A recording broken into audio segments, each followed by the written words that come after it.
Hello guys, this is your friend and we are back with a new fanfic. Which is what if Naruto became the first true Bijuu in history? A power no Jinchuuriki ever achieved part 2.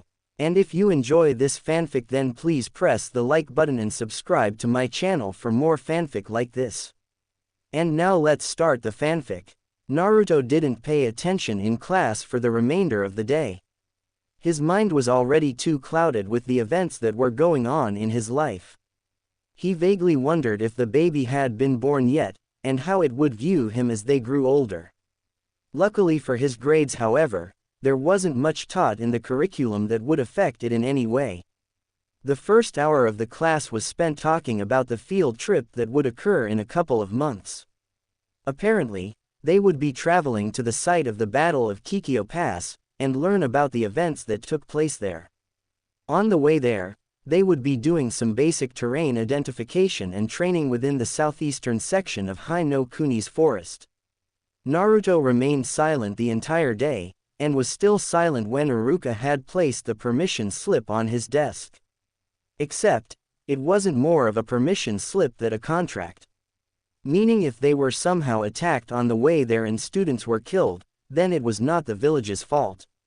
Naruto had found out that it wasn't their fault on more than one occasion. The bell rang for the day, and Naruto as usual waited in his seat for Toji and his thugs to file out before he left. The bad part about it was that Iruka occasionally started to reprimand him, because all the sensei's attention was directed at him. Fortunately for him, he snuck out of the classroom without any kind of lecture. When he got outside, he was supposed to meet his sister at the front gate of the academy so they could walk to the hospital together, but he was currently having the unpleasant experience of almost being trampled over by much larger students. He reached the front end of the academy 3 minutes later, but his sister was nowhere in sight. Most of the students were filing out of the gate, and pretty soon he was left nearly alone on the desolate academy grounds. He finally spotted her walking towards him a few minutes later, no usual spring in her step. Instead, it was replaced with a slow, solemn walk and a stoic expression on her face. Her dress was still in tatters. When the girl spotted him standing at the gate waiting for her, a light fury ignited in her eyes, and she bolted into a run.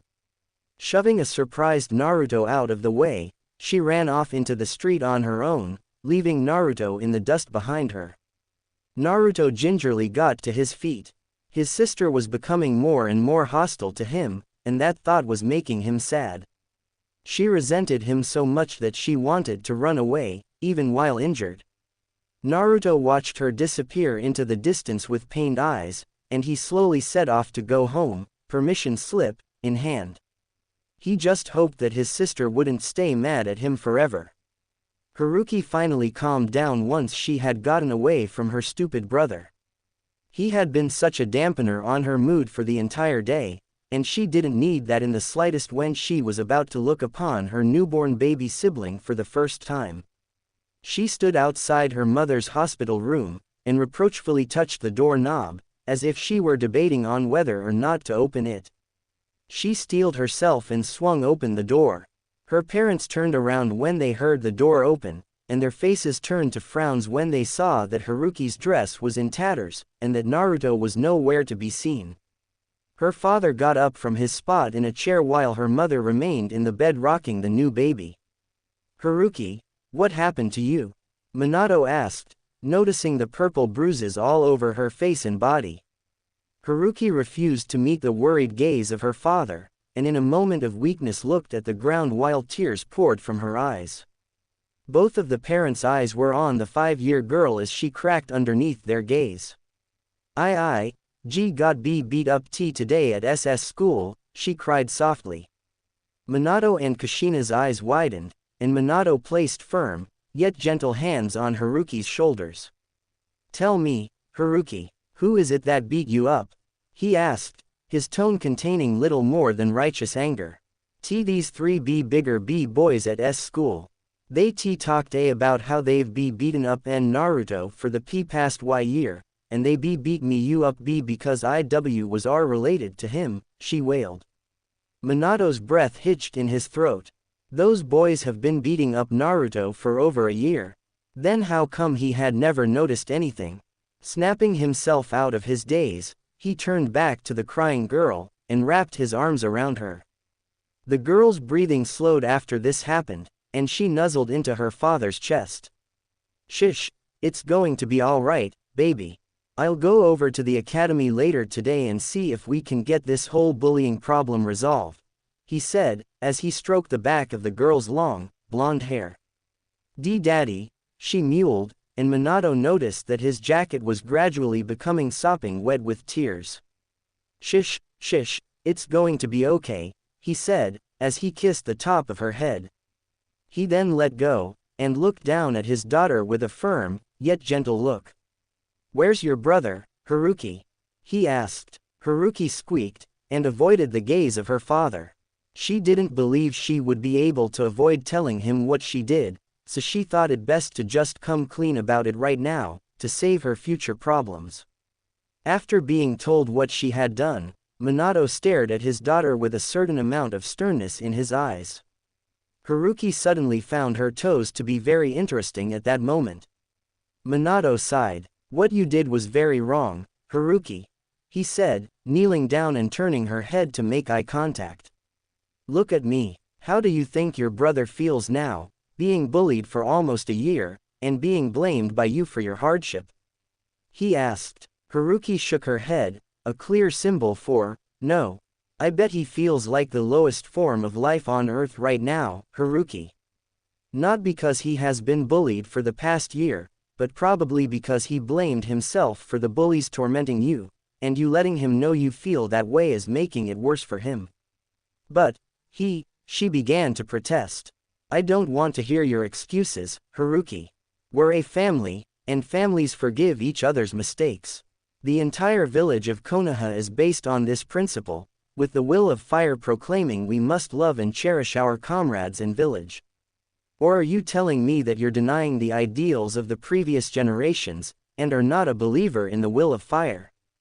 He questioned, putting Haruki on the spot. Kushina had had quite enough. Minato, but she was cut off. I do believe in the will of fire, Daddy. And I do love the village. I love Konoha more than anything in the world, and I would gladly protect and cherish every single person in this village. Haruki proclaimed. Minato smiled brightly, radiating a feeling of warmth to the young girl. Good. But, if you truly believe in the will of fire, then I want you to apologize to your brother as soon as he gets home. Are we clear? He asked. Haruki nodded fervently, but inside was that feeling that she just couldn't apologize to him.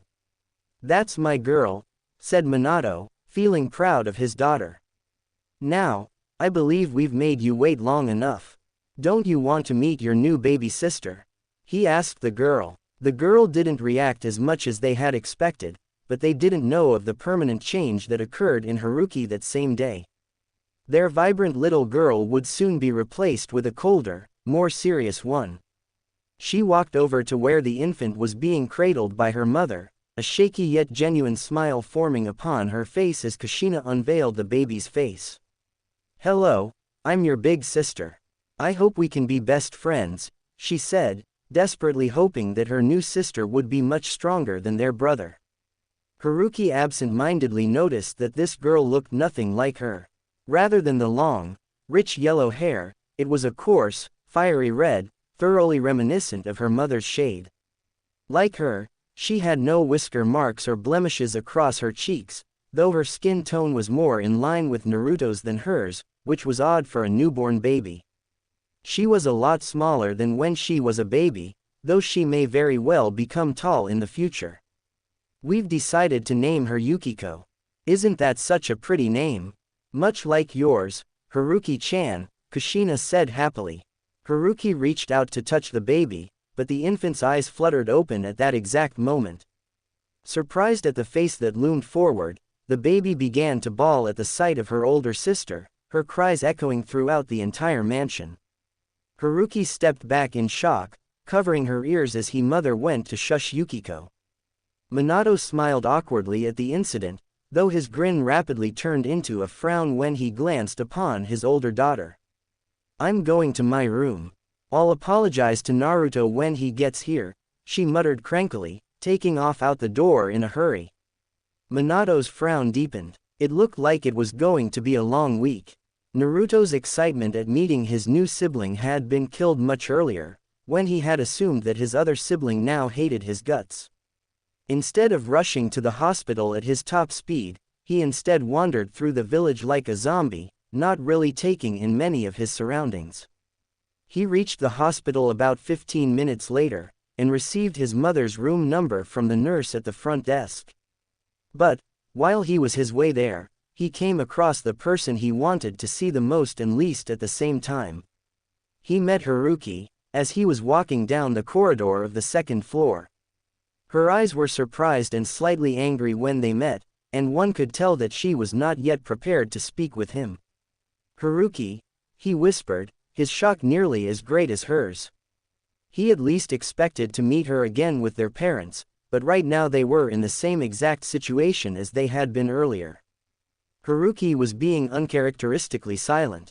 She hadn't bowled him over yet just like she did a few minutes ago, but she seemed to be pondering something great, yet he just couldn't figure out what it was. Haruki's mind was indeed a raging storm. On one hand, she wanted to listen to her father, and apologize profusely to her brother to prove her ideology was not false, but there was another side to the argument that came into being. Every time she stared at his face, she recalled the incident that had happened earlier today. The bullies, with their mocking scowls and big fists. Her brother, who was supposed to protect her from them, was easily beaten down, leaving her to fend for herself. If he hadn't been so weak, all of this would have never happened, now or in the future. It wouldn't have. Those two options hovered around in her mind for a few moments, to forgive him or not to forgive him. Naturally, as a 5-year-old, she went with the most selfish option in this case, and the choice to not forgive him won out in her mind. She put her hands on her hips, and glared at him forcefully. "Just to let you know, I'm never going to forgive you for what happened here, so don't try and get me to apologize," she scoffed, turning her nose into the air and walking by him. Naruto slumped. He had been expecting a reaction like that, but the reality of the situation still hurt. He was about to walk past to go the room, but Haruki was going to say one last thing. "Oh, and by the way, Tu-chan asked me to apologize to you, so if you could, tell him that I did, okay?" she added. Naruto gulped in slight fear. There was definitely the hint of a threat in that sentence. And with the Kyuubi backing her up, she could easily make his life a living hell. Naruto's paranoia made him nod, to which Haruki seemed satisfied. Like Haruki before him, he entered the hospital room gingerly, taking his time with the doorknob. But, relief washed over him when he realized that his parents were pleased to see that he was all right. His father asked him about earlier, to which he said that he had met Haruki and she had apologized to him. They didn't know how big of a lie that actually was. His father vaguely told him to go meet his new sister, and he only half listened to his speech. The thought of Haruki entered his mind again, and he realized that there might be 2 Harukis around the house from now on. But, as soon as he laid eyes on her, all those feelings of doubt and paranoia washed away. The mere sight of the red-haired infant girl was enough to take his breath away. He vaguely remembered a similar feeling from 5 years ago, but today would be the only time he would remember it clearly. The baby looked so weak, and so innocent, that it looked like just a touch from even him would break her instantly. Kushina smiled at her oldest's look of wonderment at the new family member, and leaned the girl closer to her oldest sibling. The infant girl fluttered her eyes open, and unlike before, she didn't freak out at the sight of a new arrival. She eyed her brother curiously, especially when he lifted a shaky hand to touch her cheek. Yukiko laughed at the contact, surprising everyone in the room. As Naruto tried to move his hand away, she raised her little hands and grasped one of his fingers. He dumbly watched as Yukiko placed his index finger in her mouth, still giggling as she on it. Naruto's dumb look was replaced by a look of pure joy, and he produced a more genuine laugh than he had done in months. 3 months later, life went on as normal in the Namikaze household, even after their newest arrival caused all of them a great deal of turmoil. They all aged a little bit, with both Naruto and Haruki passing their birthdays, and Yukiko's growth becoming more evident. Naruto was still struggling with his ninja training, while Haruki was still thriving under it. Naruto had finally accepted his father's training, though he had shown no signs of rapid improvement under Minato's tutelage. Everyone was beginning to realize that maybe Naruto just wasn't cut out to be a ninja. Haruki still avoided him like the plague, ditching him in the academy grounds as soon as she got the chance. Meanwhile, Yukiko still adored him, always at her happiest when he was around. She also cried when he was away for too long, which is what she would be doing while he was away on the 2-day field trip. Naruto didn't want to go, but this was a mandatory assignment for anyone who wanted to pass the class, and his parents were making him go.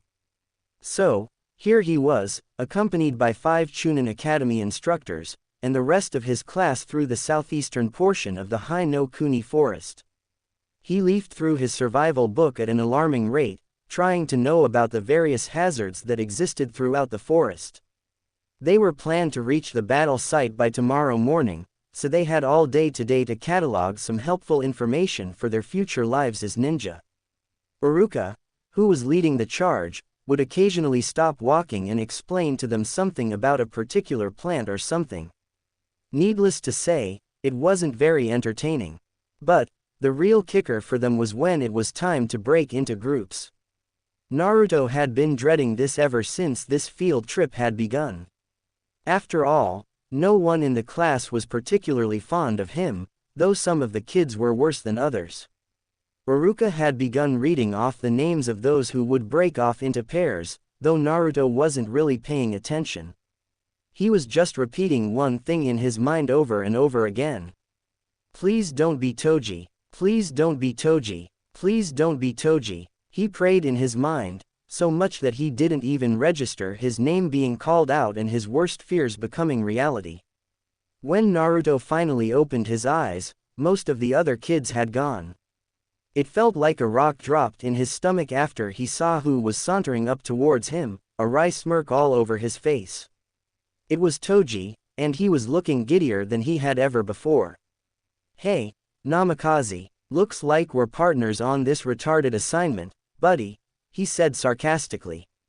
Naruto gulped and nodded, while the much larger boy slung an arm around his shoulder. Uruka-sensei assigned us to bring back 5 types of medicinal plants and identify 3 types of poisonous plants. Now, we're going to be going into the back section of the forest, he pointed to an incredibly dense section of the forest. Quote, and you're going to do all the work for me. And don't you dare send off the emergency flare that the senseis gave us. If you do, you'll be choking on those poisonous plants you're going to identify. You understand? Toji asked, while Naruto nodded frantically. Good. Now, we'd better get going before all the others get back, he added, roughly dragging Naruto back into the dense section of the forest. It would be the last time anyone saw either of them. I've found something, yelled Naruto, once the two were away from the trail. Naruto seemed to be somewhat excited about identifying plants, but anyone could tell that Toji was just bored. He would probably take up his old habit of beating Naruto up soon. Atropa belladonna, or deadly nightshade. It's one of the most poisonous plants in the survival book. It seems to be able to grow here because of the thick shade cast by this very dense section. Naruto noted. The two were underneath the thick canopy of trees, and completely cut off from everyone else. So far, Naruto had harvested 5 health plants and identified 2 poisonous plants, so with this last thing their mission would be done. Toji just sat on his the entire time. That's great, Namikaze, just hurry up the harvesting before I punch you, said Toji lazily. Naruto grinned forcefully, even though he felt the need to rip the bully limb from limb. Toji was already walking into a deeper section of the forest, while Naruto struggled to bring up the rear. He wanted to identify more plants, but both of them noticed the landscape become increasingly more barren the farther they went, until eventually they reached a large clearing that was permanently withered. "What happened here?" asked a bewildered Naruto. "I don't know," said Toji seriously, before a wicked grin came upon his face as he spotted a small cave over to his right. But, as Naruto was surveying the damage, he suddenly felt a sharp kick to his back. The boy grunted, painfully falling to the ground, while his notes and books flew all over the place. He was kicked again, this time in the head. It caused a light flow of blood to come from his forehead. "It seems you've gotten everything that I need, so now I can take my time beating you up just like I always do. I'll just tell the senseis that you got roughed up by all the sharp plants in the forest." Toji punched Naruto again, causing a spurt of blood to come from his mouth. Toji relished in his pain, turned around to sniff the air. At that moment, he felt an intense, sharp pain puncture through his left leg. The older boy cried out in pain, and shakily looked down to see the source of it. There, lodged in his left leg, was a standard kunai held by academy students during their practice. He glanced over at Naruto, who had opened a small pouch on his right hip, apparently to grab that kunai. Toji ripped the blade from his leg, watching blood gush out of the wound. "You bastard! You bastard! Do you realize what you've done?" Toji roared. The bully walked over to the downed Naruto, and raised the kunai high above his head. Naruto's eyes widened in shock before Toji stabbed the kunai into the right part of Naruto's abdomen. The 8-year-old screamed similarly to Toji, through the part to when he was stabbed to when Toji yanked the kunai out of Naruto. Toji was prepared to stab again in his anger, but the adrenaline and blood lost to his leg finally forced it to give out, and Toji collapsed into the ground while dropping the kunai. Toji clutched his leg in pain, completely paralyzed to be able to do anything to Naruto. Naruto too should have been in a similar situation, but for some reason he felt like moving. It was as if some strange drug had just intoxicated his senses, and it was forcing him to move. It seemed to have a similar effect on Toji, who unlike him wasn't moving at all. Out of the corner of his eye, Naruto thought he saw some kind of faint wisp emerge from the cave a little ways away. The cave, Naruto hadn't noticed that before. It looked big enough to house him, and it would provide suitable shelter, because there was no way he would be able to make it back to the group with his injury. Naruto began to crawl over to the entrance of the cave, ignoring the wounded Toji. Every time his kunai wound would hit something, pain would rocket through his body and he would pause for a few seconds. He felt inexplicably drawn to this cave for some reason, even though he had never seen it before in his life. From his view of the inside, it was indeed spacious enough to house him, and was completely free of moisture. Hopefully, he could rest here for the night and recuperate from his wound. Either that, or the senseis would come get them. Come to think of it, Toji took the flare away from me a little earlier. I don't get why he hasn't fired it off yet. He wasn't going to go back to Toji and ask though. The short problem with the kunai had already reminded him of why he didn't want to become a ninja. He wasn't going back to Toji now, he just hoped that guy didn't get up while he was in the cave. He crawled into the cave, weakly testing the rock ceiling so that it wouldn't cave in. The boy made his way towards the back end of the cave, where he could relax against the hard, rock wall.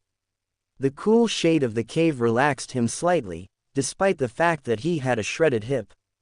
The rock wall and dirt floor were cool to the touch, and the 8-year-old felt that he could fall asleep on it. He was about to fall asleep, but he saw a strange flash occur out of the corner of his eye.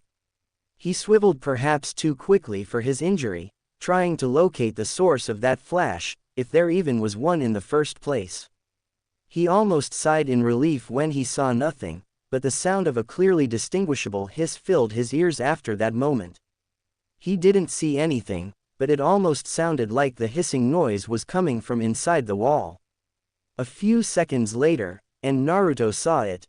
It began as little more than a prick of the substance, but it grew rapidly, oozing out of the wall in a miniature waterfall. The substance was golden in color, though it didn't seem to be tangible enough to take on a solid form. Naruto desperately backed away from the wall, still watching the golden, chakra-like substance ooze out of the wall. When there was enough of it, it spread onto the floor, rapidly approaching in on Naruto. "No, get away," he yelled at the wisp, backing into the farthest corner of the cave. But that turned out to be the wrong move, because as soon as his back made contact with the wall, the strange yellow chakra began oozing out of the wall faster. The yellow substance easily disintegrated the flimsy layer of clothes on Naruto's back, and Naruto's skin and the yellow chakra came into contact for the first time. The boy screamed in pain as it felt like his entire back was being lit on fire. Naruto collapsed from the pain of having foreign chakra absorbed into his system, allowing more of the yellow chakra oozing out of the wall to attack Naruto's backside.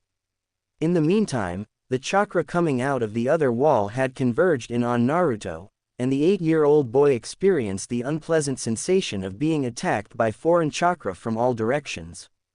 The yellow chakra climbed up all sides of his body, until he was covered in a thick layer of golden energy from head to toe. And then, it happened. The boy was pretty much having the experience of drowning in a sea of fire. The foreign energy was on him at all directions, he was submerged completely in it, and it suspended him in midair, engulfed in a pool of chakra. The last of the chakra in the cave piled onto the boy, but Naruto was so delirious with pain that he couldn't see what happened next. Naruto's entire body was beginning to disintegrate. And Naruto would be conscious for all of it. The yellow chakra was doing corrosive damage to his skin. It started out by charring, but that wasn't enough as the chakra completely destroyed the now blackened skin, creating little particles of black dust that spread out into the wind. Naruto vaguely noted in the excruciating pain that his skin had been vaporized, but the chakra was already beginning to attack his muscles and organs. Soon, they too shared the same fate as the chakra consumed more and more muscle tissue. His chakra coils were completely eroded, and his abysmal capacity of chakra was completely consumed by the more powerful force. If anyone outside were to see the display, that would lay eyes on a grotesque skeleton being eaten away by chakra, little black bits of dust flying off the body. But the bones too held the same fate, and soon there wasn't even a small skeleton that remained in the way of the chakra's attack. After the bones had been absorbed, there was nothing. Absolutely nothing more than a large pile of black dust on the ground next to a swarthing mass of chakra. But Naruto was indeed still alive. His pain sensors had been destroyed along with his muscles, but Naruto had been too afraid to look. He tried to open his eyes, but found that he didn't even have any eyes. Yet strangely, when he did that command, he could see the entire world through his mind's eye. He looked around, and saw that this place definitely wasn't heaven. Come to think of it, this was the same exact place he had been before. Was he still alive? Relief coursed through his entire being. Phew, just a dream, his consciousness thought, but then Naruto took a look at his body. There was no body, just a yellow mass of chakra where his body had been. He tried to scream, but no sound came out. He tried to move, but he was only a soul trapped within chakra. That's right, he was a soul now. Just a leftover consciousness that the chakra had decided to keep. He would be dead, should be dead, but this chakra decided to keep his consciousness intact, and support it with its own substance. The new ethereal being tried to move, but found that the chakra was unresponsive to him. Rather, the chakra was moving his soul for the time being. Now that the failed Bijuu had a consciousness, it instinctively knew what had to be done. Still, with such a weak consciousness of a human, it wouldn't become a very strong being, at least right from the get-go. Fueled by a consciousness, the chakra oozed out of the cave and into the clearing. It spread out over the entire space in a thicket, consuming the wounded Toji and everything else that would get into its path. Then, the chakra began to converge. And it grew, and grew, and grew. It grew until it was over 500 feet tall, and Naruto was already aware of the change in size. The chakra merged and bended until it was a rough shape of something, and that was when the real work would happen. The chakra began to shrink, becoming denser and denser in the process. It packed itself so densely that the chakra began to solidify. The chakra packed itself into makeshift bones, and organs, and a body. The final result was a being of about 100 feet, and it had a great resemblance to the animal called a lizard. The chakra's work done, it was time for it to go into a permanent sleep, and allow their guest consciousness to take control of the new body. Naruto didn't know what to think when he actually gained control of this new, powerful body. On one hand, he had watched the entire process occur with the chakra creating this body, and apparently he had been randomly chosen to control it.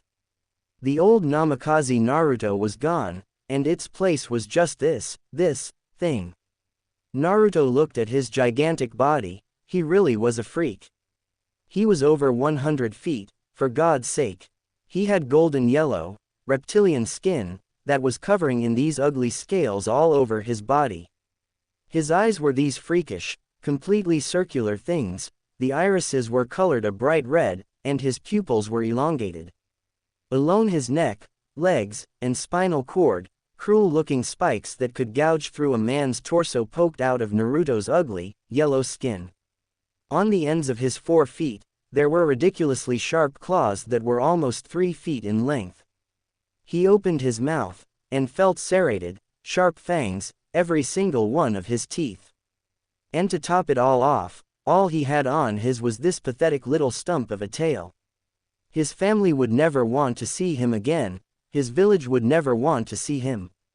His family, his village. Naruto began to breathe heavily, mulling over the revelations. My family, my village. He breathed harder. My family, my village. He thundered in his mind.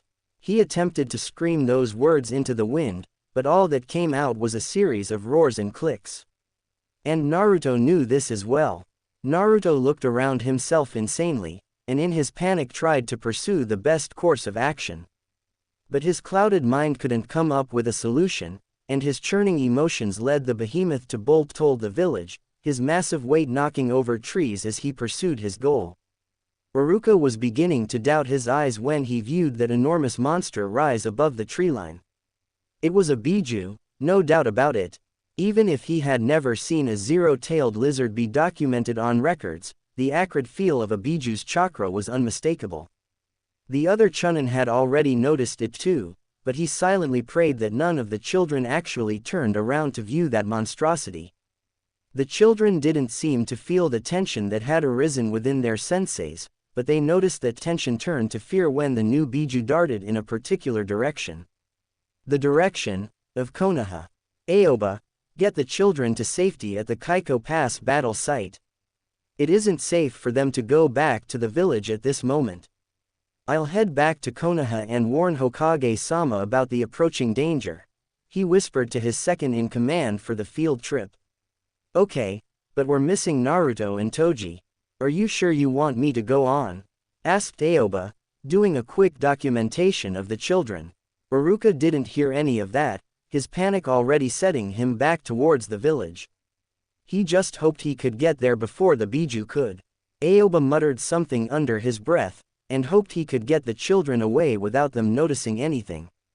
What, are you kidding me? Roared Minato, when he absorbed what Iruka had just told him. No, I'm not, Hokage-sama. What I saw in the forest was a Bijuu-class chakra beast that was currently heading in the village's direction. I've never seen this one in the textbooks before, but the resemblance to a Bijuu is identical, said Iruka. What about your students? Asked Minato. I sent them ahead to safety with Aoba. I figured that it would not be safe for them to come back to the village. Minato slumped down in relief. So that means Naruto is okay. Minato grit his teeth in panic. So that was the heavy chakra that had fallen over the village. He knew he had a bad feeling about that chakra, but he couldn't quite place his finger on it. Sighing, Minato looked out of the window of his office, and his eyes widened when he took in the figure that was appearing from beyond the horizon. It was huge, it was a lizard, and it had the same feeling as a Bijuu. There was no mistaking the resemblance in Iruka's report. Minato rose out of his chair, eyes fixated on the being. A scream broke off his daze, and Minato looked down to see that a few villagers have already noticed the great being approaching. The village was already being sent into a panic. Iruka, Minato began solemnly. I have a very important order that you need to fulfill. With that, Minato leaned in and whispered the order in Iruka's ear. Iruka's eyes widened. Are you sure? He asked, not surprised when his leader nodded. All right, the sensei agreed, but he paused when he reached the door. What about you, Hokage-sama? Minato sighed, and fastened his jacket around himself. Reaching into his desk, he pulled out a very special set of seals, scrolls, and kunai. I will engage the target. Naruto was nearly on the gates of Konoha, his panic-stricken mind a torrent.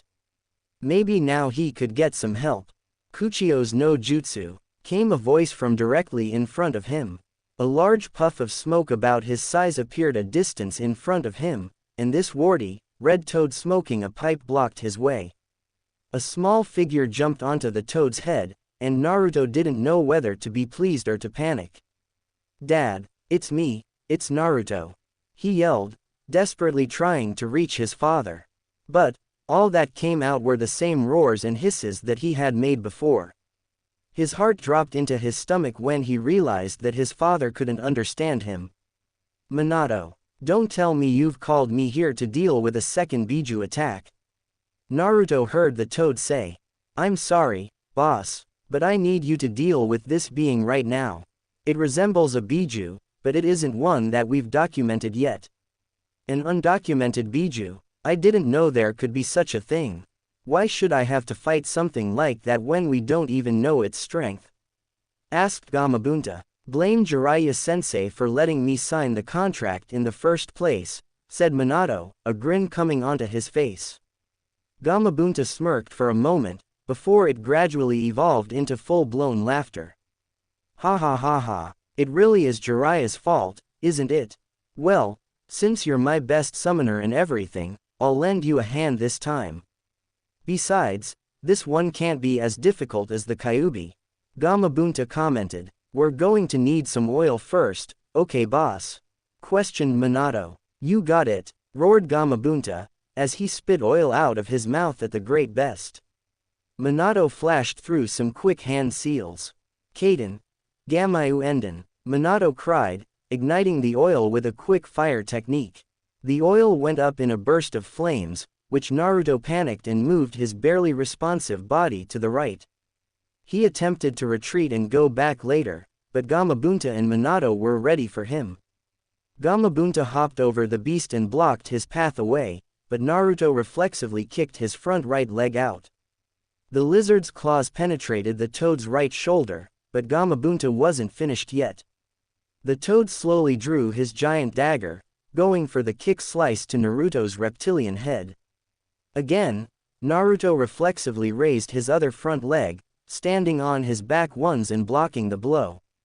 Gamabunta attempted to slice through the arm, but found that the scales were just too tough. Boss, cried out Minato as Gamabunta hopped back. Those scales are really tough, commented Gamabunta. What should we do, boss? I don't know. We'll just have to keep fighting until something works. The two giant animals continued fighting for another 5 minutes, with Naruto gradually getting pushed back by the more powerful toad. Naruto had lasted this long on nothing more than reflexes, but that was all about to change. It was in the middle of the fight, when Naruto noticed all these chains seemed to wrap themselves around his body. Pretty soon, Naruto was completely restrained by them, and was rendered unable to move. Kushina, Minato cried happily, as his wife was sitting in a reclined position a ways away from the battle. She grinned foxily back at her husband, reassuring him of their victory. You can stop now, Minato. I am from here on, she said, flashing through some hand seals. Naruto's reptilian eyes widened when these enormous spikes materialized out of nowhere. 4 smaller ones and 1 huge one, bigger than the rest, all pointed at him. Naruto had a sneaking suspicion of what was happening. "Mom, stop, it's me," he roared, but the same results as before happened yet again.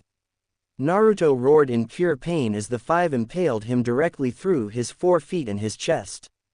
A surge of electricity coursed through his body, and he could see the spikes jutting out of the other end of his body.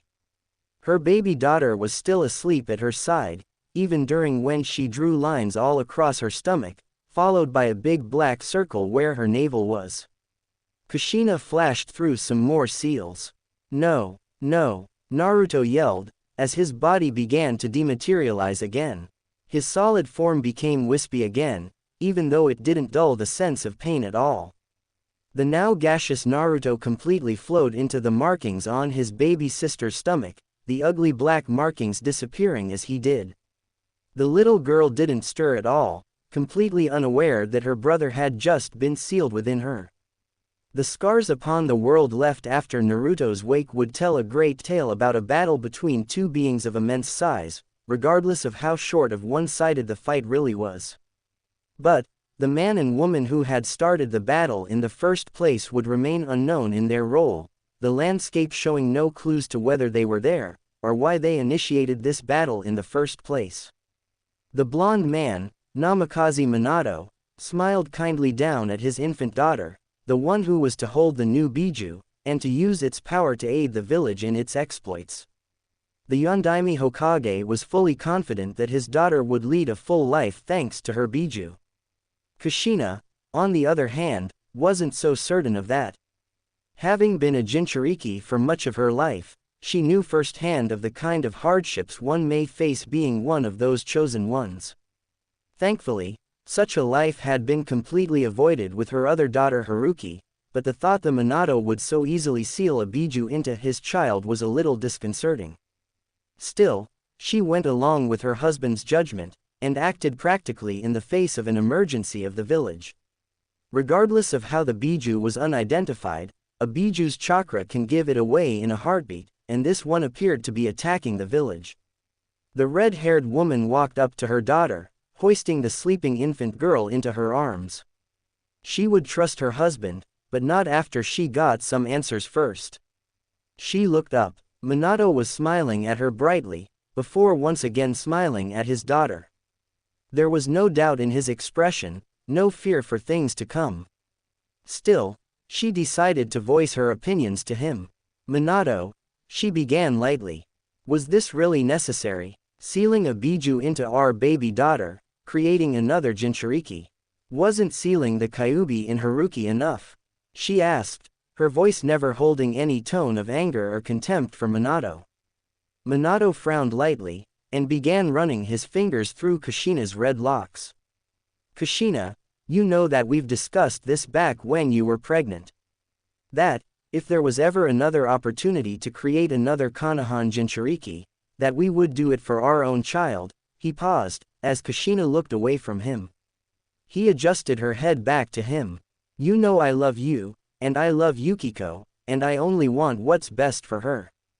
But I see Haruki's life, how happy she is, how she's treated as a kind of hero, how inherently superior she is. The Jinchuuriki don't have to be associated with hatred and prejudice, and Haruki is living proof of how to have a good life as a Jinchuuriki. I want the era of pure hatred and contempt for the Jinchuuriki to come to an end, and for the Jinchuuriki to be treated like the heroes that they are. Growing up in Konoha, the most tolerant of the hidden villages, will ensure this for our daughter. I want her to live life like Haruki, one of the happiest and most privileged individuals in the entire country," he finished, smiling as his words seemed to be coming through to his wife. He hugged both of them lightly, much to the surprise of the red-haired woman. "I know you're worried that Yukiko will live the life you once lived, but I can assure you that will not happen, Kushina," he trailed off, before gaining a much more hardened look. "Besides, it's fortunate that we were able to seal this new Bijuu quickly. The other villages would be quick to lap up this new Bijuu and seal it, and I can't imagine yet another child being abused at the hands of one of the other villages," he said calmly. Kushina looked up at her husband. She wanted to yell at him, to point out flawed his logic was, and how risky this endeavor was, but she just couldn't. His words had touched her heart in more ways than one, and oddly enough, she found herself supporting his decision. They would raise a fine young lady, who grew up in the comfort of her Jinchuuriki status. It was the least they could do for her. She then offered a light smile at her husband. Yeah, you're right, I still want to know where that Bijuu came from, Minato told himself, after he had left Yukiko in Kushina's care and headed back to his office. He had deployed several Anbu to go and quell the panic that had arisen. Thankfully, it wasn't as bad as the Kyuubi attack, as there were no real fires or riots that pervaded throughout the city. The blonde man sat down at his desk, thinking about the newly encountered Bijuu. It wasn't anything he had seen before, nor was it written about in any book he had ever seen. It had no tails. Does that mean it could be called the Ribi? The true nature of the beast's power remained unknown for the time being. The only thing that was certain was that this thing was in fact a Bijuu, given its unmistakable chakra signature that was almost identical to the other chakra beasts. He would have to document this new Bijuu, getting it into the record books. He was worried about the effect this new Bijuu could have on the elemental nations though. With an entirely new Bijuu appearing on the scene, the balance of power the Shodai had created would be thrown off balance. That was another reason for creating another Jinchuuriki. As much as he hated waving a big stick around to other nations, it was better that Konoha owned the Bijuu than anyone else. Regardless of who owned the Bijuu, people were going to be pissed. After all, the Bijuu were so coveted that wars have been fought over them in the past, and even though those days were over, and the other villages were highly unlikely to start a war over a Bijuu nowadays, it didn't change the fact that Bijuu were simply tools that were to be used by shinobi, and nothing more. He was just about to finish up his paperwork for the day, when a young Chunin that Minato recognized as Aoba came bursting through the door, panting wildly and overall looking a little worse for wear. Aoba, Minato cried, looking slightly surprised at the Chunin. What happened? He asked, concern etched into his features. Aoba stumbled up towards Minato's desk, placing his hand on the hard wood and catching his breath. He looked up into his leader's confused eyes, a deep look of sorrow piercing into Minato's soul. The future Tokubetsu Junin leaned back, preparing words that he wished weren't true. Hokage-sama, I'm afraid I have some bad news. It's about your son, he said solemnly, and that was all the Minato needed to hear before he rose from his seat in a flurry. What is it? He roared at the Chunin, any pretense of confusion now gone from his face. Aoba buckled slightly from under the harsh tone of the Hokage, but he continued anyway. I got here as fast as I could, when I realized what had happened. We were taking the children through the High no Kuni's forest on the way to Kikyo Pass, when we did our usual assignment of terrain identification. However, your son and his partner Toji never returned from out of the forest. We vehemently searched the surrounding area for them, but we couldn't find any trace of them. They also went missing at the same time that Bijuu appeared, so I'm afraid they may, he trailed off, trying to be delicate with his choice of words to the Hokage, who was now clearly going through a tough, personal time. We brought the children back home as soon as the Bijuu attack was over. The rest of them are safe at home now, the Chunin finished. Minato collapsed back down on his desk, his eyes wide and his breathing heavy. Looking down, he noticed that his hands had begun shaking, and he couldn't control them at all. Calm down, Minato. You're still on the job right now. You have to take this information with dignity, and not break down from it. Besides, if Naruto was killed by that Bijuu, there should have at least been a body. Yet, Aoba said they didn't find anything. There's nothing that says Naruto is dead, nothing at all, he thought, trying to control himself. I see. Thank you, Aoba. I'll file a missing persons report about those two. You are dismissed, he said simply. Aoba, deciding to give the man some space, silently filed out of the office after a quick bow to his leader. As soon as Aoba had left the building, Minato rose from his chair, and like a zombie he walked out of his office and into the Konoha archives, where he could find the information on his son and Toji, and compile his report on them. Back in his office, he looked at the picture of the two boys. His small, scrawny son, and the much larger brown-haired boy who looked something like a bully, if his expression in the picture was anything to go by. And as the grieving man filled out their reports, it pained him so much to put the phrase, "likely deceased by volition of Bijuu attack," at the bottom of his son's profile. The thing Minato was least looking forward to when he arrived home was how to break the sad news to the rest of his family. In one hand he clutched a copy of the missing persons report, feeling somewhat nauseous from just holding the tainted scrap of paper. He thought of his wife Kushina, and how she would be crushed by her son's disappearance. He thought of his daughter Haruki, who had just made amends with her brother.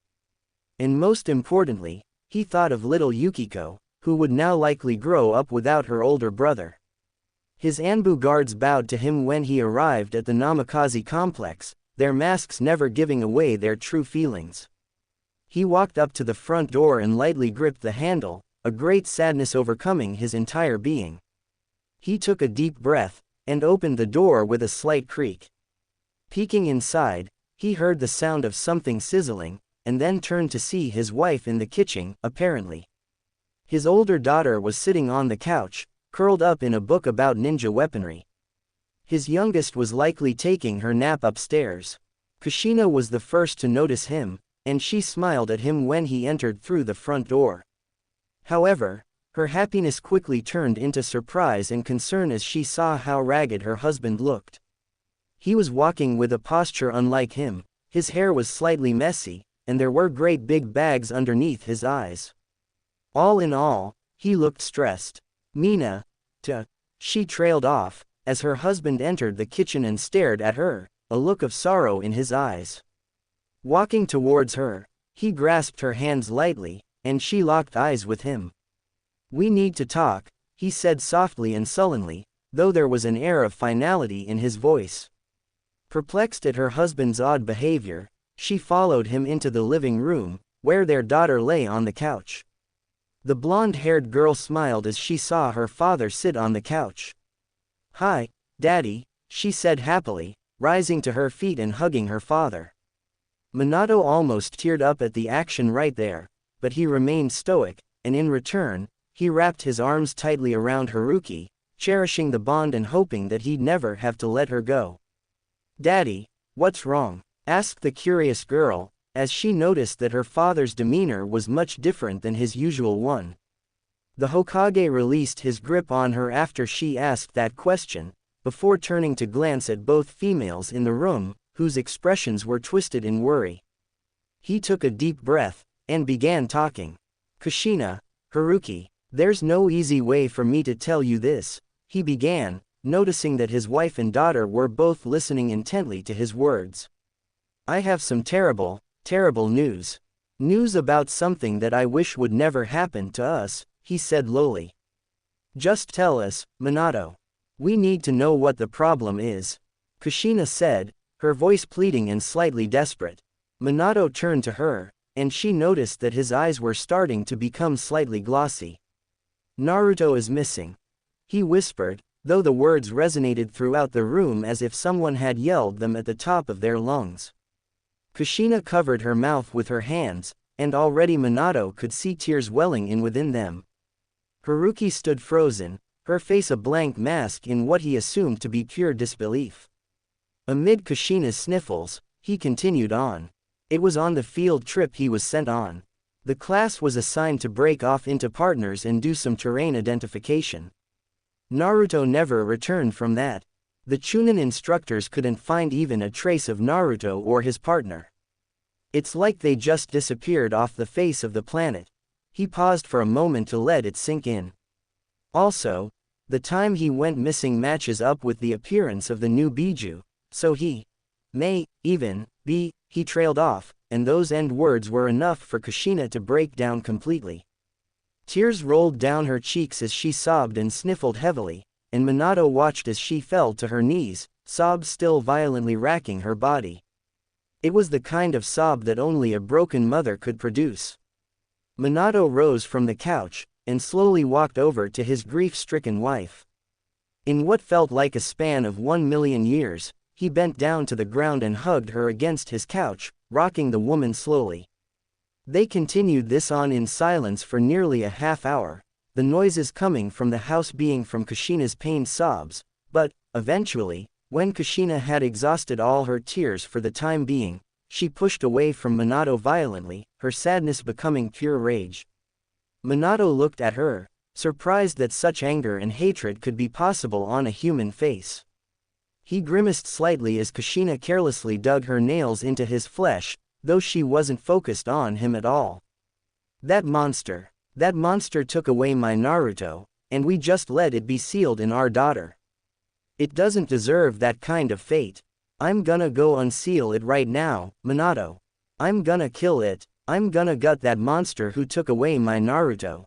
She shrieked at the top of her lungs, as much as her hoarse voice could allow. Minato wrapped his arms around her midsection, trying to console the rampaging Kushina. He hoisted her over his shoulder, and in response she began pounding his back with her fists.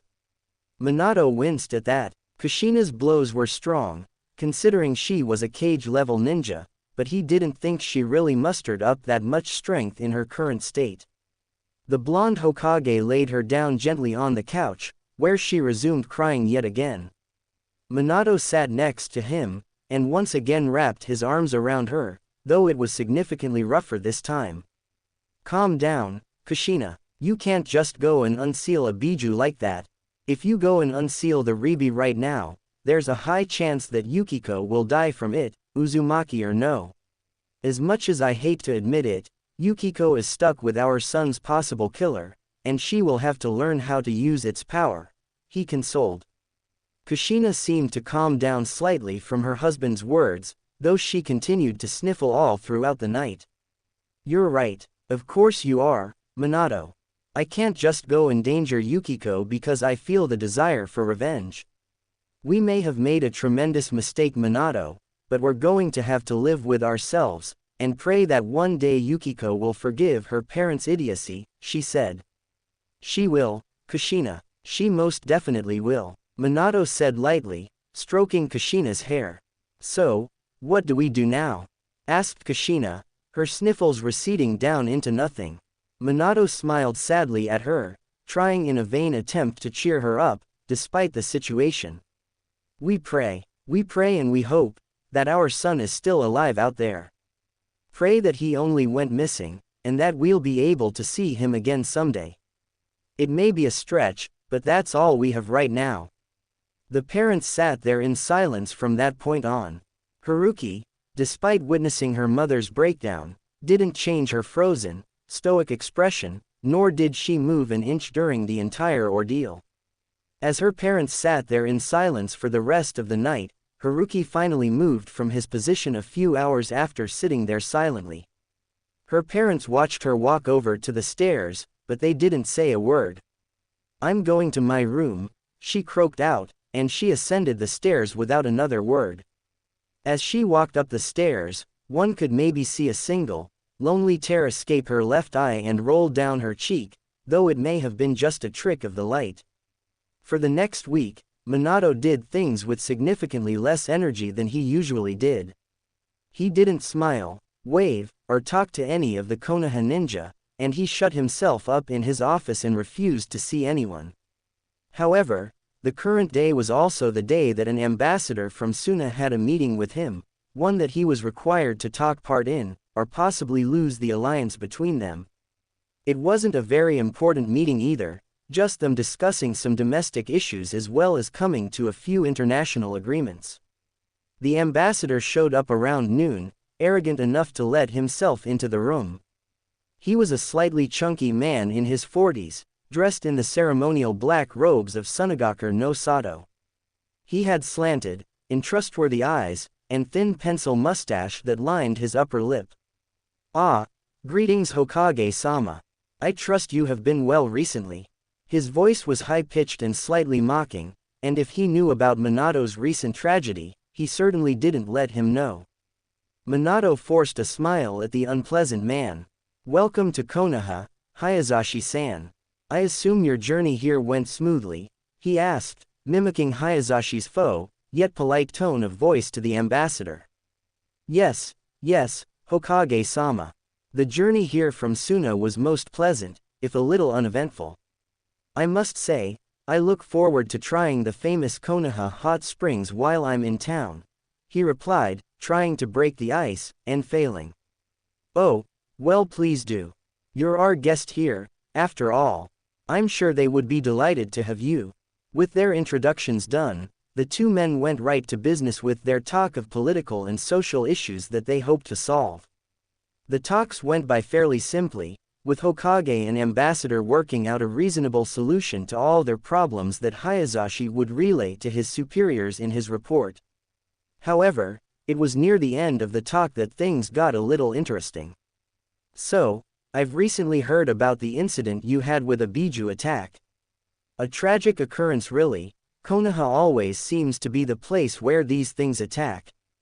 But, I suppose you've also gained another Jinchuuriki in the process, am I right?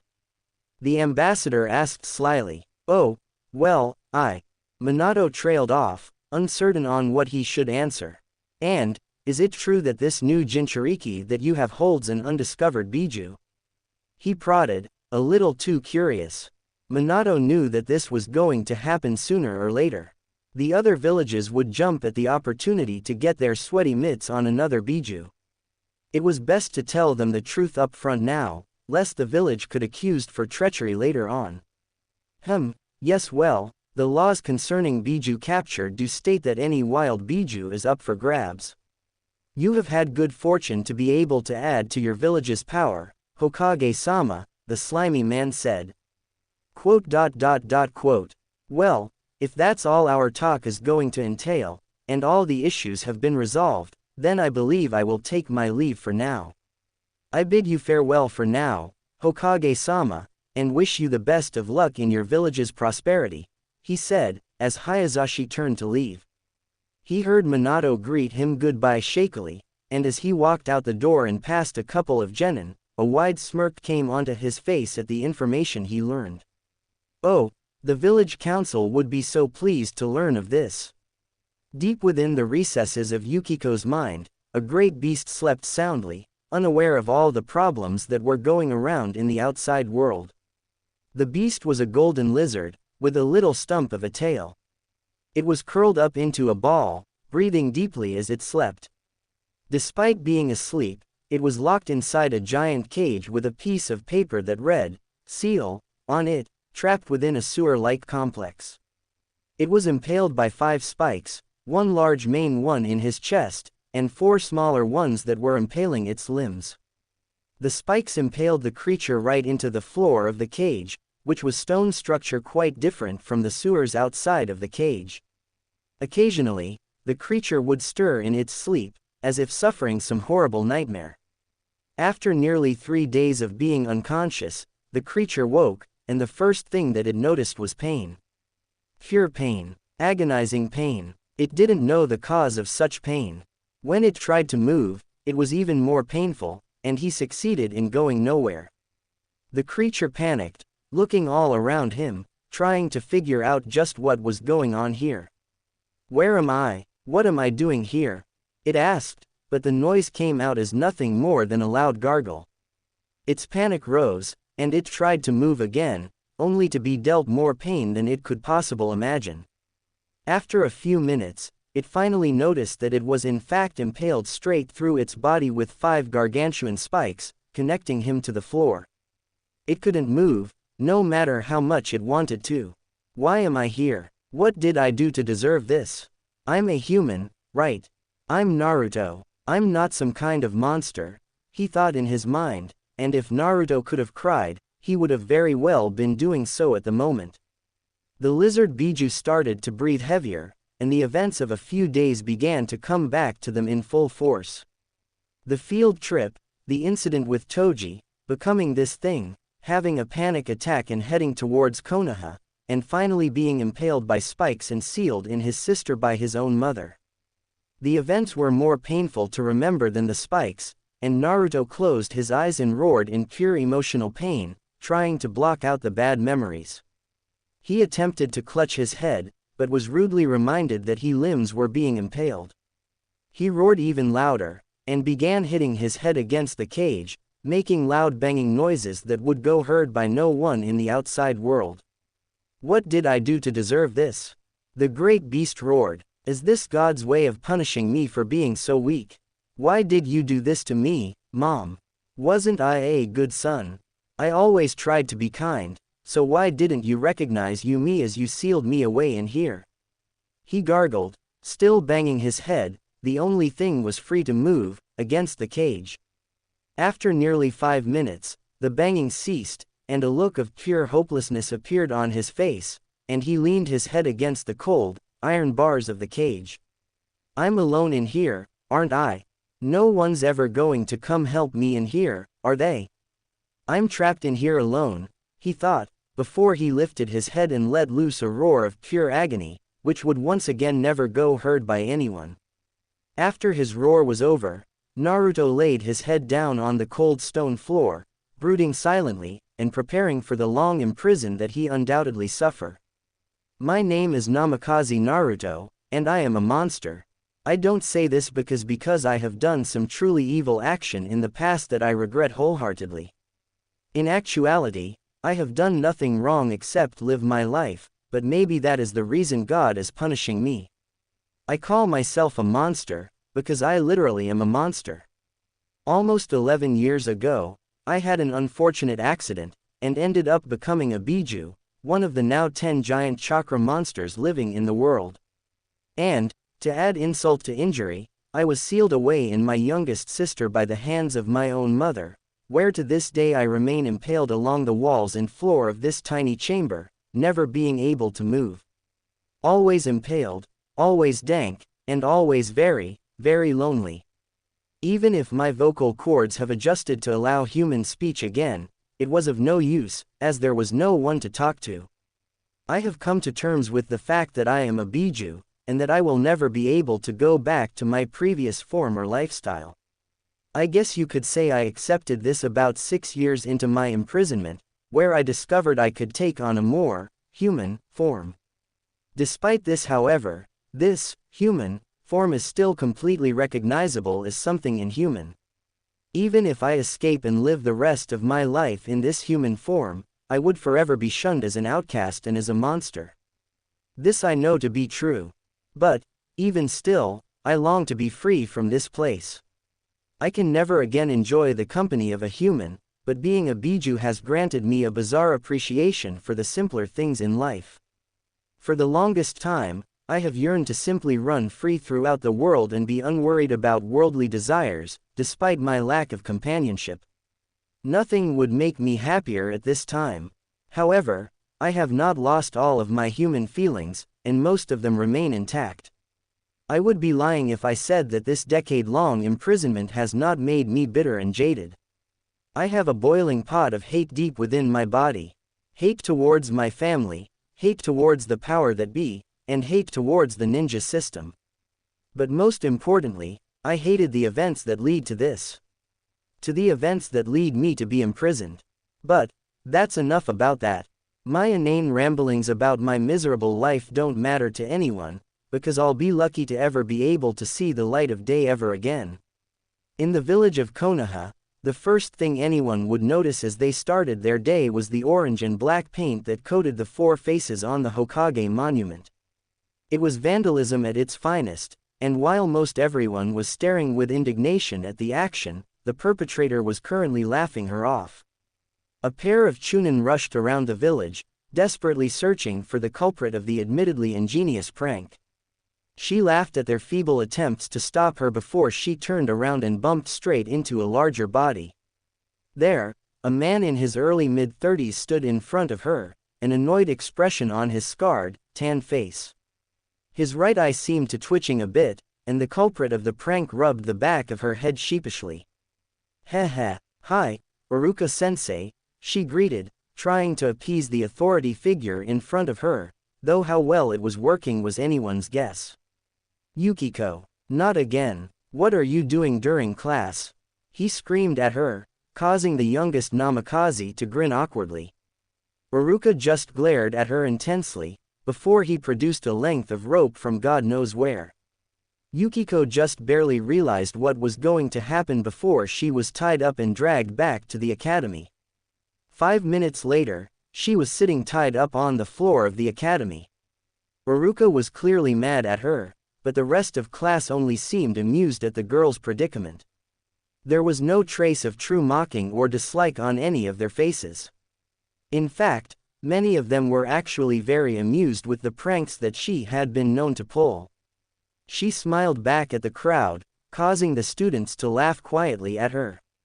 Uruka sensed this and glared at the class before turning back to the red-haired Namikaze. Although he was mad on the outside, Uruka was happy for her.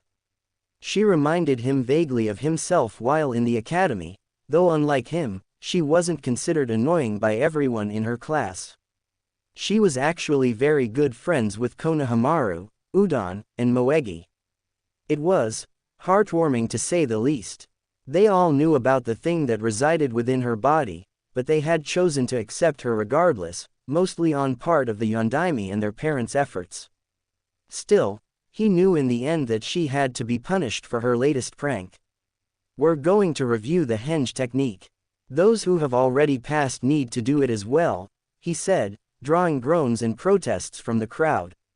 Okay, now the class could afford to be slightly annoyed with Yukiko. A few kids went before her, but when it was her turn she sauntered up to the middle of the room like nothing was happening. A smirk appeared on her face, before she clasped her hands into a seal and yelled.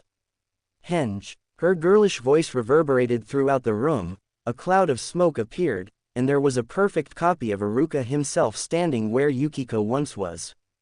The fake Uruka changed back into the red-haired 11-year-old, before she smirked at her now approving teacher. She wasn't the top of the class for nothing after all, a fact she so graciously owed to the being inside her. Her face brightened as her teacher complimented her on her performance, but it blanched and became an annoyed frown with his next words. But that still doesn't mean you're not going to be scrubbing the Hokage mountain later. He yelled. Her ear twitched as she heard some light chuckling from the line of students. She turned around to glare at them half-heartedly, before she walked back to her seat, muttering something about how today was gonna. She continued her muttering as she got to work on the Hokage monument, scrubbing the paint off her father's face, which had really been hit the hardest. Uruka sat on top of the mountain, always keeping a reproachful eye on her work. He narrowed his eyes as he caught her murmuring something about stupid teachers, before he adopted a thoughtful look. Hey, Yukiko, he said cautiously, as the girl in question turned upwards and gave him an unamused stare. Well, I was thinking, if you do a good job, maybe I could take you out for some ramen tonight, the Chunin said. Yukiko's face brightened at that immediately, and she immediately began working with a zeal previously absent. It was a little-known fact that she was the biggest ramen fanatic in her family, and that was really saying something. Later that night, after she was all done with her cleaning, Yukiko sat with her admittedly favorite teacher, gobbling up ramen faster than the eye could see. Uruka could only watch as bowl after bowl disappeared into the bottomless pit that was her belly. He could already hear his wallet screaming in pain. Yukiko, why would you deface the Hokage monument like that? Don't you know who the Hokages are? Uruka asked. Yukiko slurped up her 11th bowl, before setting it down on the counter and facing her sensei. Of course I do. My own dad is one, remember. The Hokages are the strongest in the village, and legends among ninjas. Not to mention, Dad saved this village from a monster fox and a monster lizard. I wanna follow in my dad's footsteps, and become greater than them all.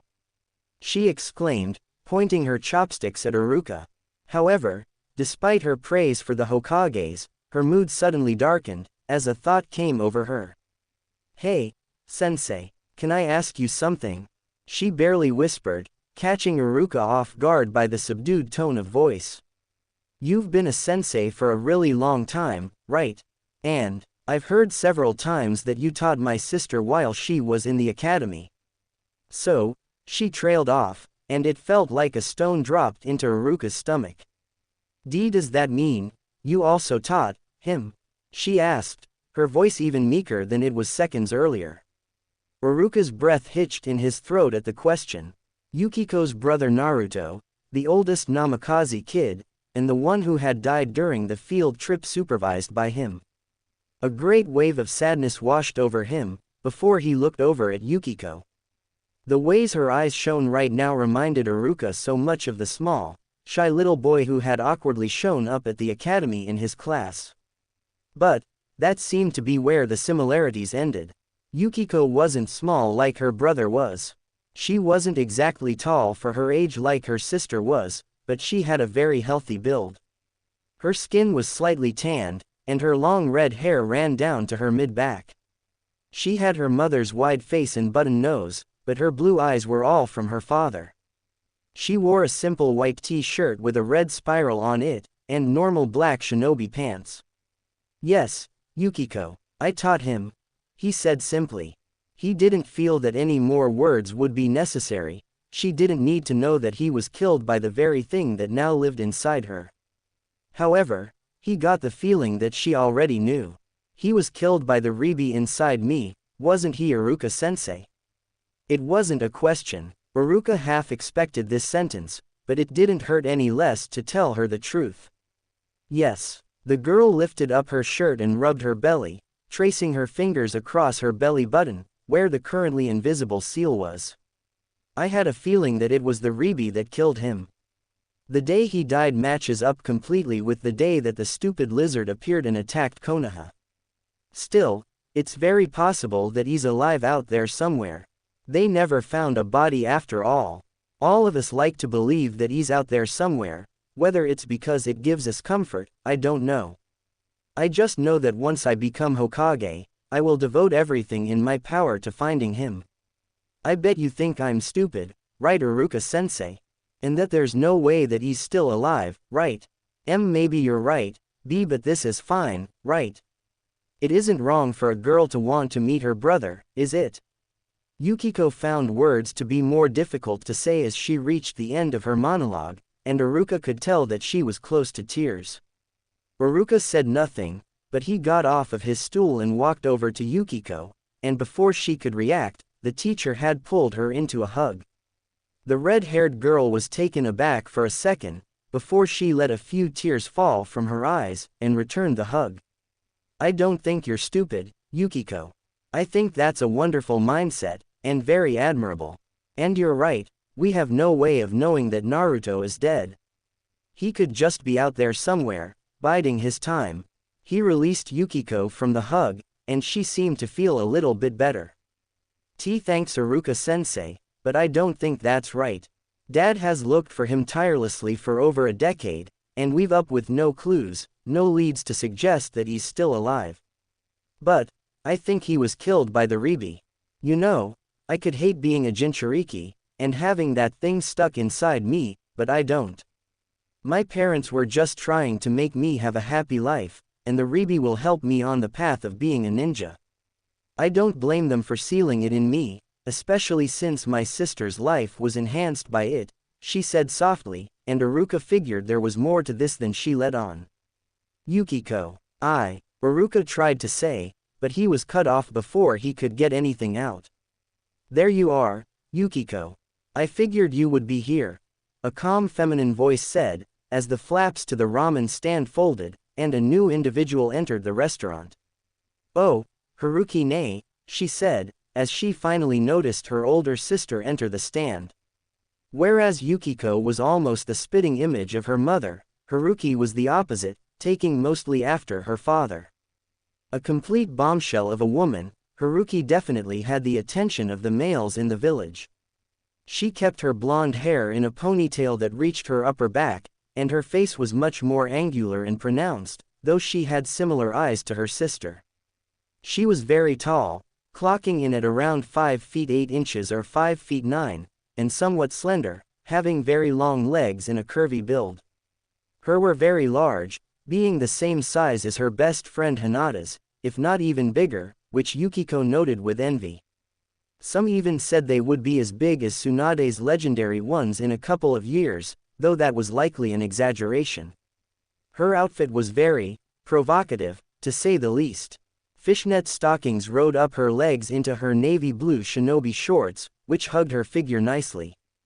Her shirt consisted of a sleeveless white tank top that revealed quite a bit of sizable cleavage, and it was cut off several inches above her belly button, exposing her toned stomach.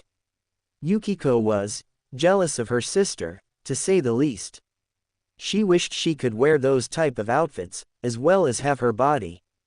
She hoped with all her heart that she could be just as attractive when she got older. Though, with a handsome father and beautiful mother, she had all the genetics in her favor, so she doubted she would have to worry about that. But her sister wasn't just beautiful. She was a genius, as well. Starting out her training early, Haruki made it to Genin at the age of 7, and now at the tender age of 16, she was an Anbu captain, and probably the 4th or 5th strongest ninja in the village. She seemed destined to take the mantle of Hokage from her father, and that brought her into conflict with Yukiko, who was aiming to become Hokage in her own right. Still, her sister had issues. Yukiko wasn't sure, but she could swear that the environment got 10 degrees colder just from being in her presence. Something had stirred her into a cold and arrogant human being. Not to mention, the pampered life she had lived made her downright spoiled, and despite her coldness, she loved being the center of attention. The presence of the Kyuubi, the strongest of the tailed beasts, almost gave her a god complex, and she expected everything to be handed to her on a silver platter, just like what had happened all her life. Dad heard about your most recent stunt, and he wasn't pleased about it. But she looked back outside over to the Hokage monument. It seems your sensei has taken the liberty of having you clean it spotless. However, I don't approve of you being allowed to partake in ramen after just being punished. We're heading home, now. Dad wants to have a word with you, she said. Wait, Haruki, don't you think that's little hard on her? Asked Iruka, coming to Yukiko's rescue. The girl in question smiled at her sensei, before turning back towards her sister with pleading eyes. With all due respect, Iruka, I believe you were far too easy on her. Remember that I outranked you, and this is a matter that will be decided within by the Hokage himself. Let's go, Yukiko. Yukiko mumbled something to herself before rising from her stool and walking out of the stand.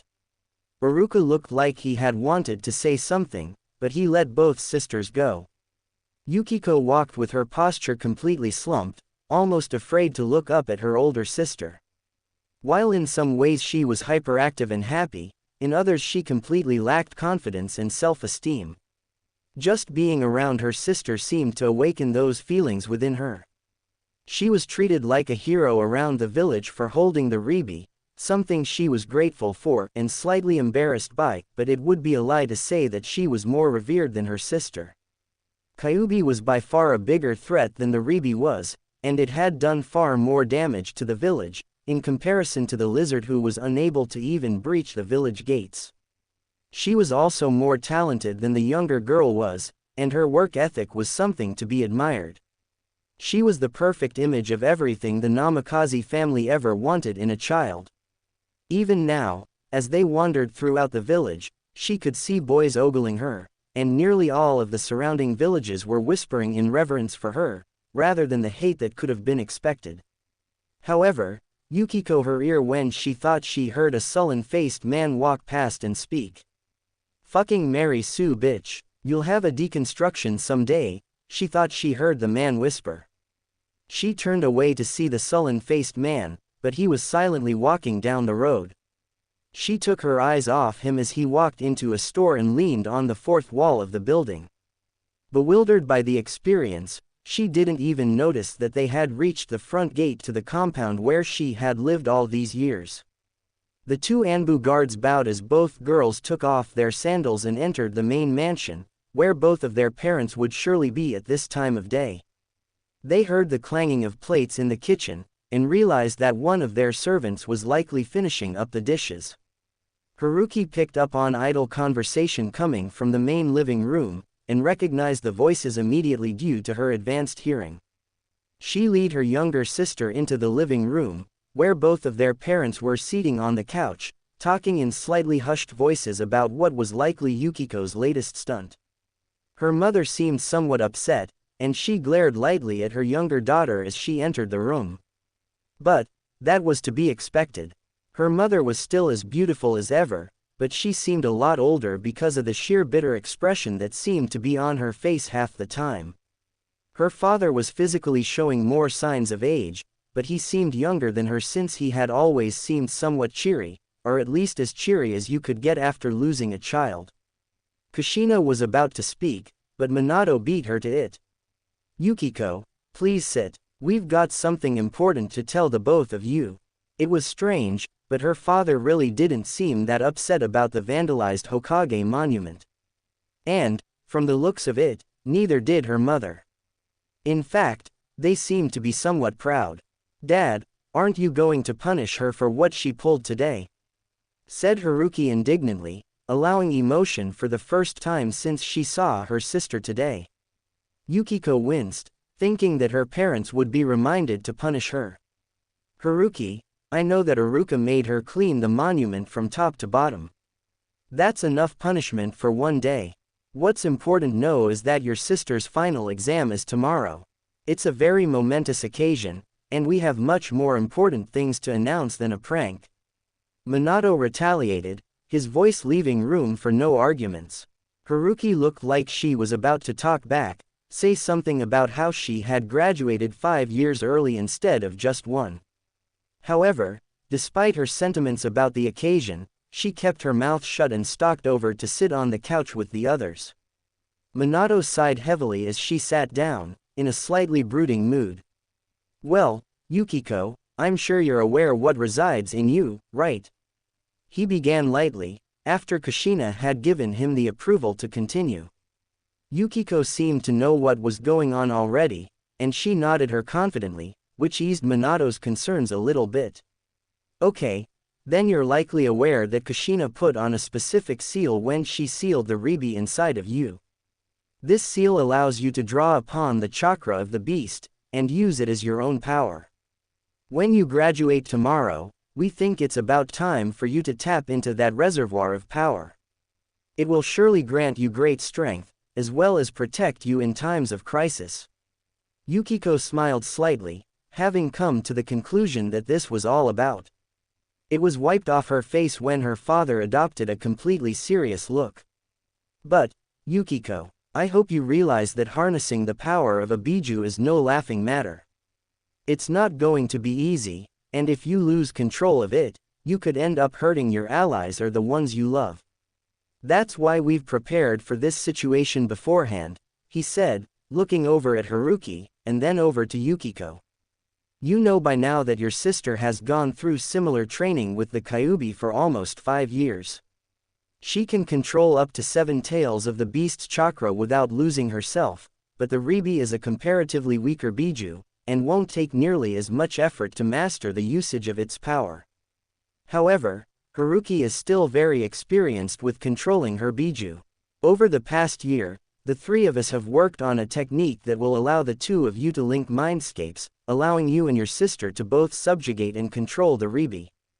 It will be a battle of willpower, though with Haruki at your side, there's no doubt in my mind you'll be able to subdue the beast." Minato explained. Haruki seemed to forget about her previous problems with Yukiko's pranks, and she flashed a reassuring smile to Haruki, who seemed to be getting slightly nervous. It was a rare occurrence to see her smile like that, to say the least. "We hope that you will be able to subjugate him easily. Starting tomorrow, we will begin your training on how to harness the chakra of the Ribi, and when you're capable of it, you will be ready to subjugate your Bijuu. But for now, you need to get some rest. You have a big day tomorrow," finished Minato, the light tone of his voice returning as he smiled at his youngest. Yukiko almost felt like arguing, but regardless of her opinion, she wandered up the stairs to her bedroom after a quick, "good night." Yukiko winced when her father pulled her into a one-armed hug. She had successfully called upon the Bijuu's chakra, but she had to train herself to the bone in order to activate it willingly. Her father had mentioned something about it activating subconsciously during times of high stress or anger, but she at least seemed to be able to use it willingly now. It was merely 3 days after her graduation, she hadn't even been assigned her team yet, and she was already capable of calling on the chakra. Her father was stunned when she activated it for the first time, claiming that no one had ever been able to learn something so advanced in such a short period of time. Her mother and sister stood off towards the side, having a soft smile and an arrogant smirk on their faces, respectively. She walked up towards them slowly, too tired to even speak. She then promptly collapsed onto the dirt out of sheer exhaustion. Her father laughed at that.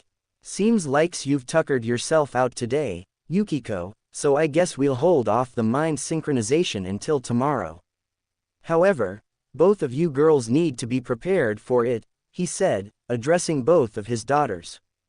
Haruki nodded stoically, but Yukiko simply smiled, proud of herself for being able to accomplish something in less amount of time than Haruki. The next day, Yukiko walked out into personal training field to find the center of it covered in a large black marking that was about 20 feet in diameter. Come to think of it, she felt like she had seen it somewhere before. Then again, it was a spiral, and there were spirals all over the place in her life. Her father was the one who was drawing the thing, as he was putting the finishing touches to the inked seal when she had walked out into the yard. His paintbrush drew with perfect finesse and precision, and she felt at ease seeing his skillful handiwork. He barely acknowledged her presence, as he produced 2 slips of paper from his pocket, and in seconds had drawn identical seals to each of the slips. He tied the paper to a pair of kunai, and stabbed the blades into the ground, at opposite ends of the seal. With his task finished, he walked up to the girl, clutching her shoulders gently as if to relax her. "All right, Yukiko. The seal's all set, and we're ready for the procedure to occur. If you would, please stand in the center while I go get your mother and sister so we can activate it." Trembling just a little bit, the girl took her place in the center of the seal, while in under a minute her father had brought both of the other ladies of the house out towards the training field. Sparing no words, Haruki marched right up towards the center of the seal and stood next to her sister. Kushina followed behind, and using her patented chakra chains, connected both Haruki's seal and Yukiko's seal to one another. After she had finished, she went and took her position at one of the kunai, while Minato looked after the other one. Haruki wasn't really sure what happened next though. Having her seal connected to Haruki's had made her somewhat dizzy and delirious, and her sister didn't seem to be faring any better. She thought she vaguely saw both her parents channeling chakra into the kunai, and heard them shout something very muffled that she couldn't make out. She looked down blearily, noticing that the seal and the chakra chains were glowing a bright blue. And then, she blacked out. When she came to, she was face up in about 6 inches of murky water. She was staring at a dimly lit stone ceiling, and to her left was a dark corridor that was basically warning her to not go that way. In the opposite direction was, well, is that, it can't be, she thought, as fear wormed its way into her stomach.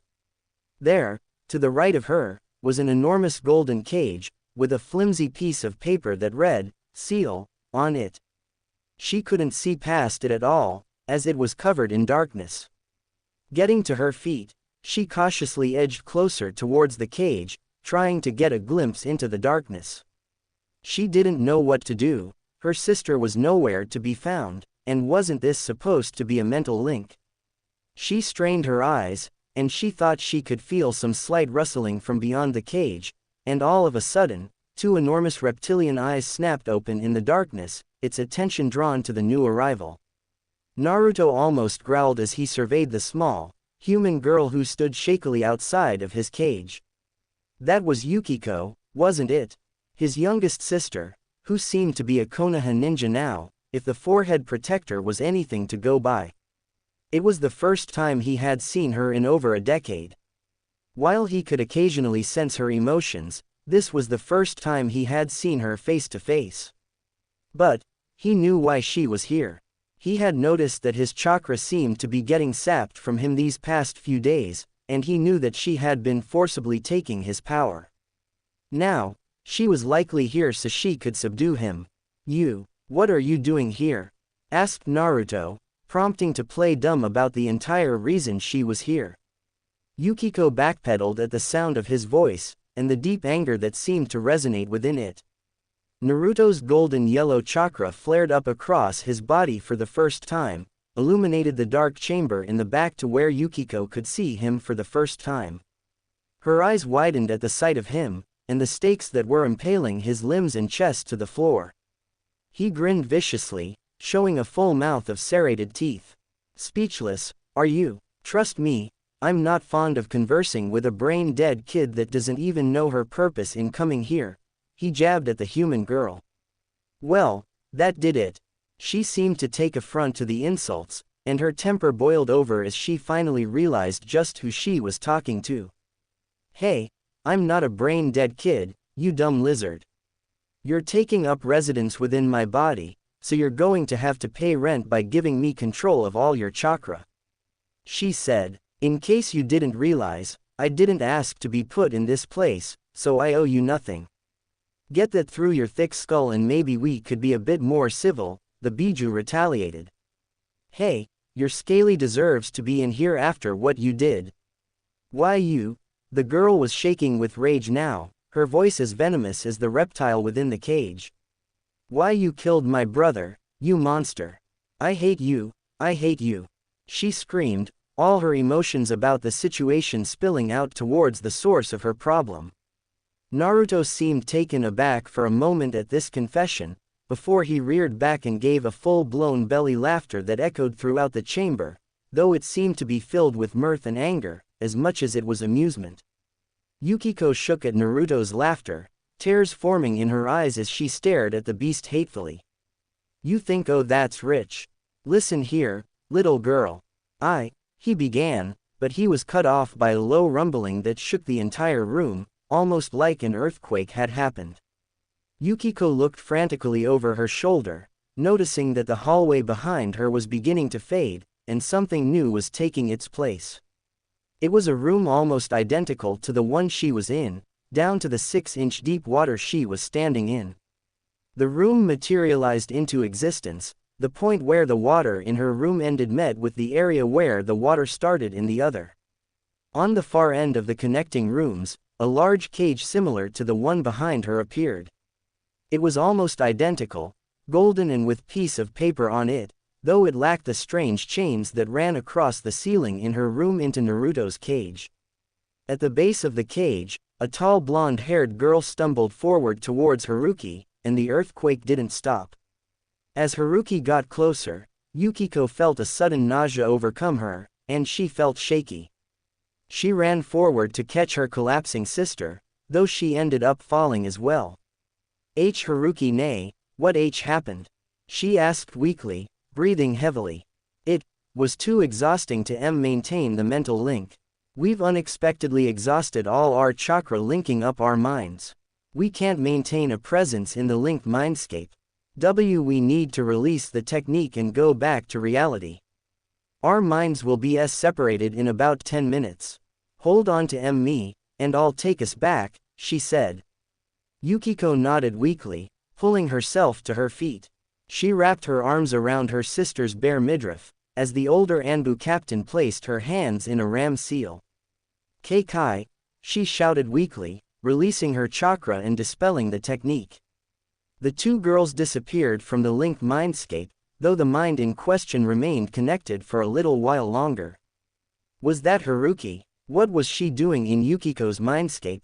Naruto asked, blinking as he strained his neck just in time to see his blonde-haired sibling disappear with the other one. However, even as the girls disappeared, he noticed that there was an addition to the normal chamber in which he resided. It was sort of like looking in a mirror, see the additional water and a cage similar to his at the end. However, it gave itself away as not a reflection, due to the fact that there were no chains running out from the cage. Wait, I know what's over there, he told himself, as reddish-orange chakra began leaking out of the cage and into the water.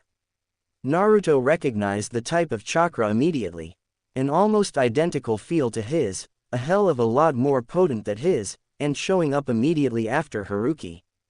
Oh, yes, it was the Kyuubi, and he knew it. The red chakra illuminated a massive red fox, about the same size as himself. The much stronger Bijuu was grinning mischievously at him, and Naruto felt he couldn't muster up that much force to respond.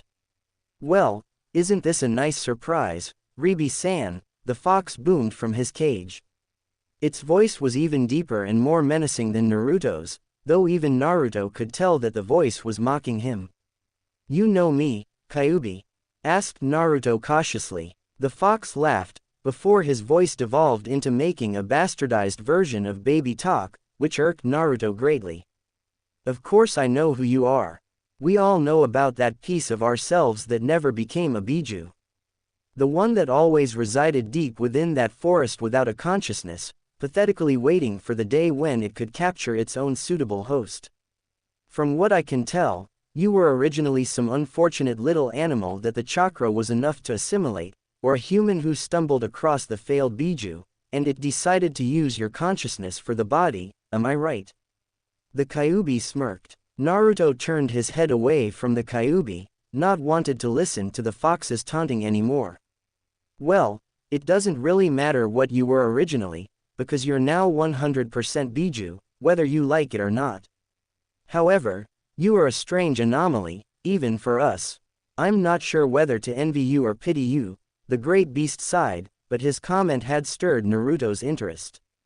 What do you mean? Well, there is a very interesting difference between you and the rest of us Bijuu. You see, there are the 9 successful Bijuu, whose power was enough to grant us a consciousness on our own, without any sort of medium. And then there's you, the Bijuu who failed to take on a form without gathering a human soul. And that, in and of itself, is your greatest strength. Your human consciousness grants you much more potential than any of the other Bijuu. That's because the human mind always has the capacity to grow, to add chakra to its reservoir. The original 9 Bijuu were not like that. We're stuck, to put it bluntly. There is no other way that I know of for us to gain any more power, the fox said somewhat somberly. But you can, Ribi.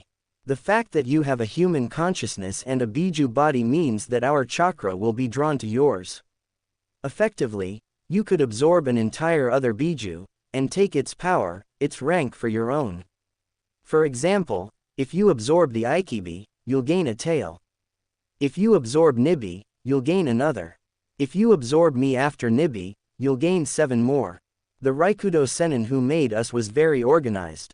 Every single Bijuu is at the same level of power as all the Bijuu combined that came before him or her. Why do you think I'm so coveted by the ninja nations? Naruto would have raised an eyebrow if he could. Is there any particular reason you're telling me all this? I don't care about gaining power at this point. All I want to do is be able to run free from this place. Naruto said. The Kyuubi laughed. That's funny, you think you'll be able to just do as you please if you manage to get out of here. If you escape, the entire ninja world will be on you, looking to put you back into a seal. Not to mention, that absorbing trick of yours I mentioned, well, it works in reverse as well. You are the only Bijuu able to absorb, and be absorbed as well. Not only will the humans be after you, the Bijuu that are in the wild will go after you as well, looking to add to their power and upset the balance the Raikudo Sennin and Shodai Hokage made. If it wasn't for this cage right now, I already would have absorbed you. So what do you want me to do? Naruto asked, still not completely trusting of the Kyuubi. Me? I don't want anything.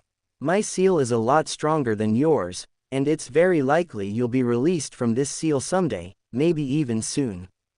But, if you want to survive out there in the real world, if you want to be truly free of all your hardships, then you are going to need power. Lots of power. You are coveted by both the ninja world and the Bijuu. Absorb all the other 8 Bijuu, and then challenge and defeat me.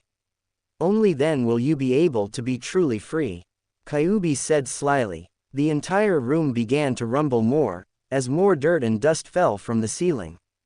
The water in the cage to the opposite of Naruto was beginning to fade, and they both realized what was happening.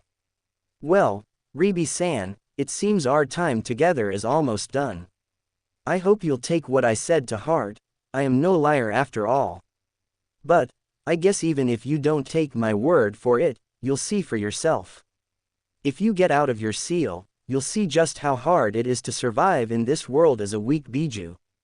Kyuubi said, his final words hanging on the air as Haruki's mindscape disappeared from Naruto's view. Naruto turned his head back towards the wall, looking at his impaled hind leg. A troubled look passed through his face for a moment, before he settled back into his own thoughts. Over in Haruki's mindscape, the Kyuubi grinned evilly.